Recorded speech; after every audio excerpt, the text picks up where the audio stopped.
Matapos ang laban ng mga pares sa nomination week sa PBB Kapamilya Gold, gaya ng hindi pa rin natatapos ang In Love pa naman sa PBB Primetime Bida dahil sa pagpapatuloy ng double date ng Lizken at May 1. Ayan, ano kaya mangyayari dun sa double date na ni-request ng Lizken at ang dami nagre-request ng netizens. Kaya eto ang ating patikim sa mga dapat nating abangan mamaya. Meron lamang kayong 7 minuto para sa inyong double date. Ano? Yeah. Enjoy. Tastes very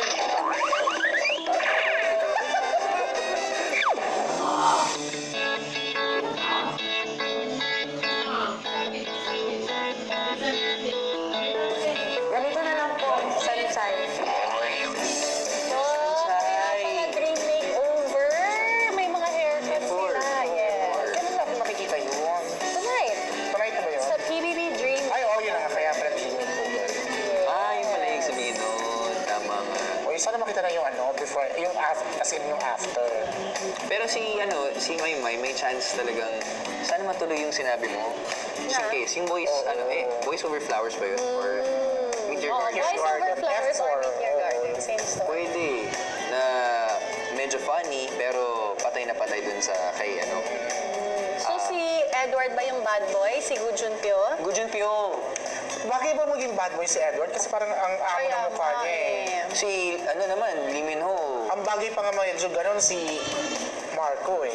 So si Marco si Gu Junpyo, tapos si Edward si Ano nga pala? What Chile? Hindi, sa Meteor yan Oo, eh. sa Meteor yung Oh my God, ano pangalan? John Di Gujonpyo. Kasi si... What Oh Chile? my God, Hindi, actually sa Meteor Garden. Ano ba to? Boys over flowers? Sa Flowers. Naku, yun na! Okay, message na kami sa casting. Jing Dugong. Kasi si Kimbo. Si Wala nakakaalala sa inyo? Bibimbap. Ay, meron ako nahanap. Ha? Si Teka, ako din hindi ako hindi din ako matatahimik, ha? Pero ang lakas talaga ang dating ng F4 nga. Yes, teka ha. Alam mo yun, Ate Mabs? Sino? Gu Junpyo, Jan Lee, tsaka si... Sobrang... Sino si Wachile? Si Vic Zhu yun eh. Yes. Alam mo bang hinahanap ko pa yan sa Korea? Nung nagpunta akong Korea, naghanap talaga ako ng original na DVD ng Boys Over Flowers. At saka ang lakas ng ang lakas pa rin ng dating nila dun sa Korea hanggang ngayon. Yes po? Buti pa kasi Sandara eh. Nakasama na si Ayaw nga, no? Ang dami na yan actually, mula nung sumikat yan, lahat ng sumisikat ng mga bagets, may mga ganyan na. O, dati sila Teka, Daniel yan, sila Ken. Pwede, Tapos no? syempre, ibang generation. Daniel Padilla. Oo, pwede. Tapos, si James Reid, Enrique Hill, Robbie Domingo. Lakas nun, seryoso.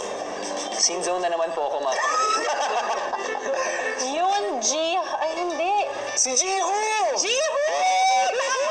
Oh my gosh. Sorry. Yun, Jiho. Tama si Jiho. Bong Chandi. Okay, nahilo na ako.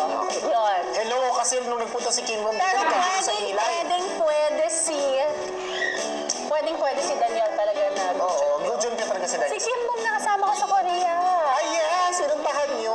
Pero naalala ko nung nagpunta siya sa ABS-CBN, yung kagulo sa ilay, yung para-paraan para makapag-selfie. Yes. Yung selfie ko nga, hindi siya nakatingin. Hanapin niyo pa si Kimbong. Dito naman kami. Wow. Anyway, ayoko na sabihin yan, bawal. Bago tayo magtapos, para sa mga kopya dyan. Sorry na lang dahil tapos na ang aking papol. Kaya naman, alamin na natin ang resulta sa nabuong love team sa bahay ni Kuya. Sino kaya?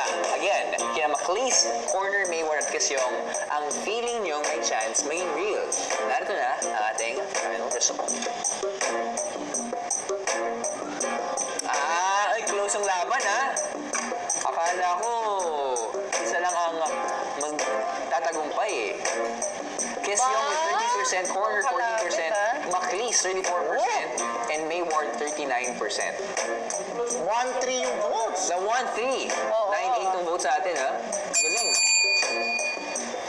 Pinakamaraming votes at ang pinakakunti pa rin ay may kinalaman kay Nelson. 100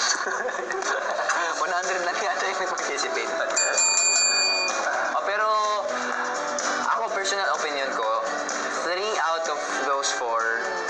chance talaga maging totoo. Ay, na-ouching siya. Bakit ka nag-ouching? Tumabas na. Uy, teka, nakita naman natin yung poll na yun. Kaya naman, Robbie. Bakit natin hindi ka tama? So, bukas magme-makeover kami dito. Sa online world. Wow! Pwede, may Liz Ken. Si Kali, iba itsura. Darla, are you ready for your makeover tomorrow? Kahit naman anong makeover naman si Liza.